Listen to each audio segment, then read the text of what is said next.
Sumalang sa shores ng Showbiz Central. I wanted to know, since this is the first time that you guys are doing a movie together, ano yung very special na na-find out ninyo about each other as actor and actress? Actors and actress? Ako, I've always known he's a really, really good actor.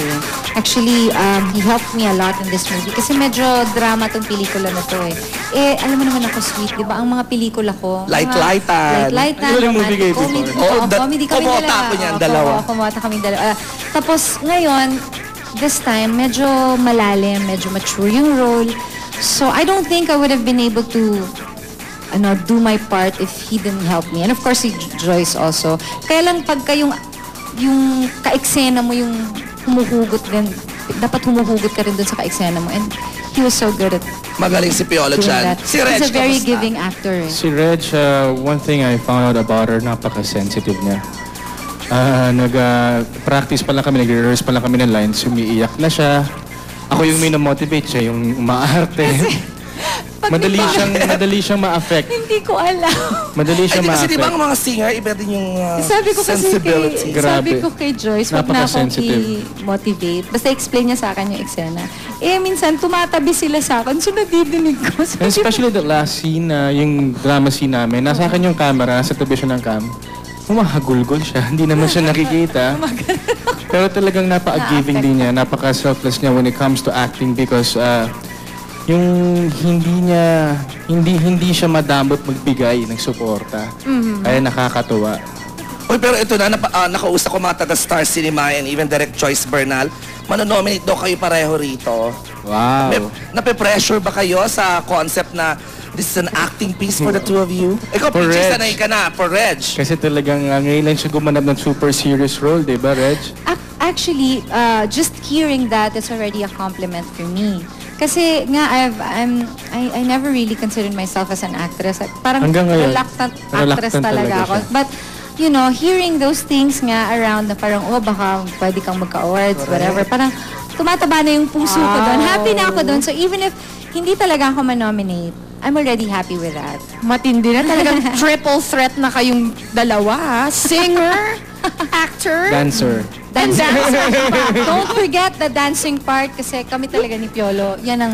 Alam mo, kanina we were just...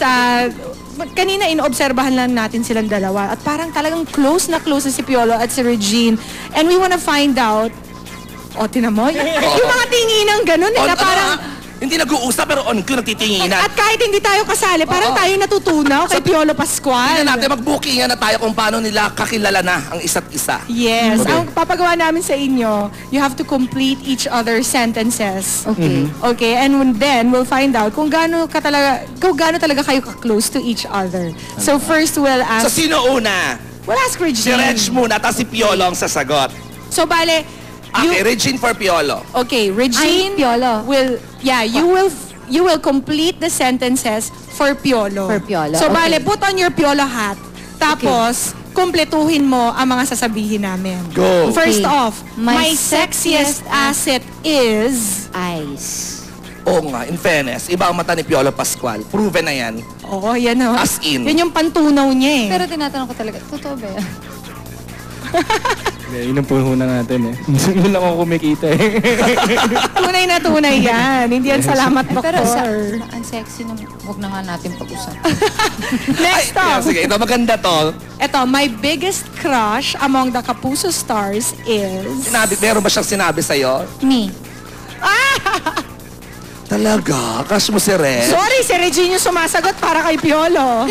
Sasabihin ko ako, si Regine. Wala bang bukod sa'yo yung number 2 crush? Wala siya na kwento or nabanggit? Ang nagandahan siya kay Isa. Isa Calzado. Does it feel weird, Piolo, being on Kapuso soil? More than weird siguro. Mas nakakatawa because, di ba, mas masarap pa naman yung nakakakita ka na ibang tao, ibang set.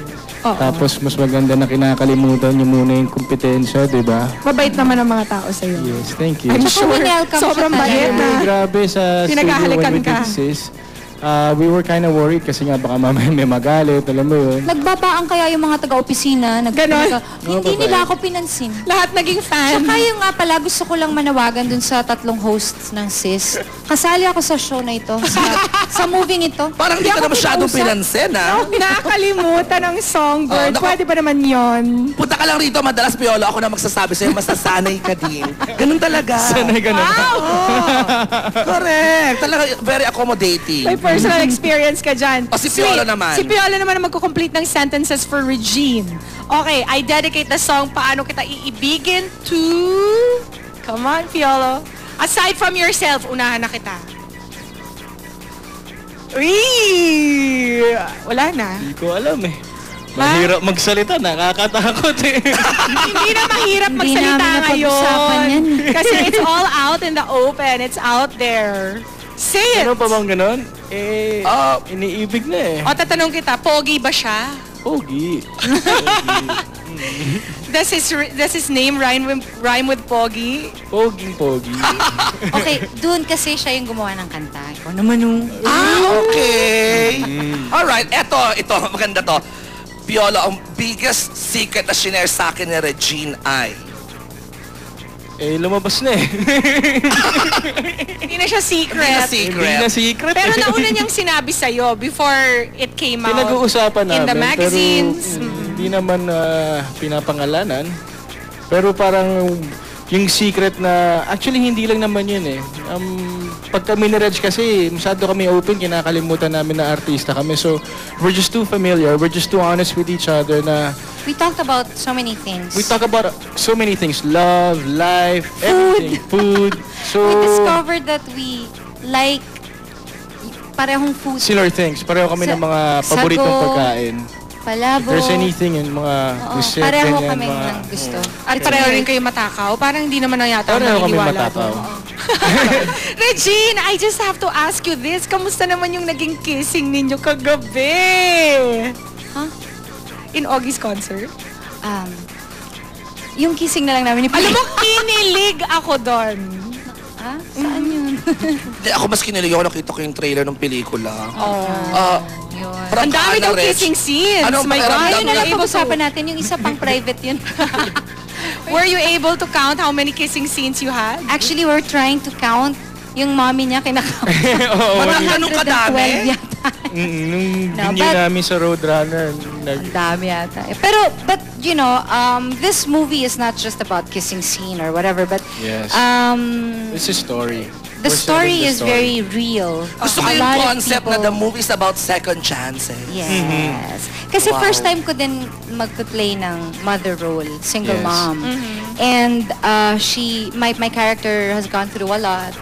Parang feeling niya life turned it's back on her. Ito naman, yung I character turned my- naman, he Okay. turned naman his back on life. So, and then nag-meet kami. So how are we going to change each other's life? Ay, gusto namin malaman yan, kaya Second please chances. invite na ang ating mga televiewers. Go! Guys, don't forget to watch Paano Kita Iibigin on May 30. So Wednesday na po. And later this afternoon we'll be at SM Santa Rosa for a mall show. And please get a copy of our soundtrack. It's already out in the market. Regine produced the album. 11 tracks in the album are original. And I like the MTV, by the way, directed by Charlie Peralta. Charlie Peralta. And the Yes. song was Ang ganda arranged by ni Mon Postino, written by Ogie Alcacid. And there are so many songs in the album na We have 11 songs, 11 12 songs. songs, and then 11 of which are Original. original.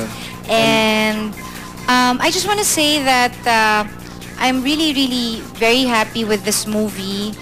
We saw it twice already. Ang ganda-ganda talaga. Sobra talaga kaming proud sa pelikula. And I'd also like to say thank you to both yung malalaking networks na Yes. nandito sa Pilipinas. Full support. Na full support talaga sa pelikulang ito. So maraming salamat. And I want to say thank you to Piolo for I had such a great time working with him, and he's like one of my favorite people na favorite person, and he really is so nice. Thank you, I Reg. hope that we get to work together It's again. not very difficult to see why.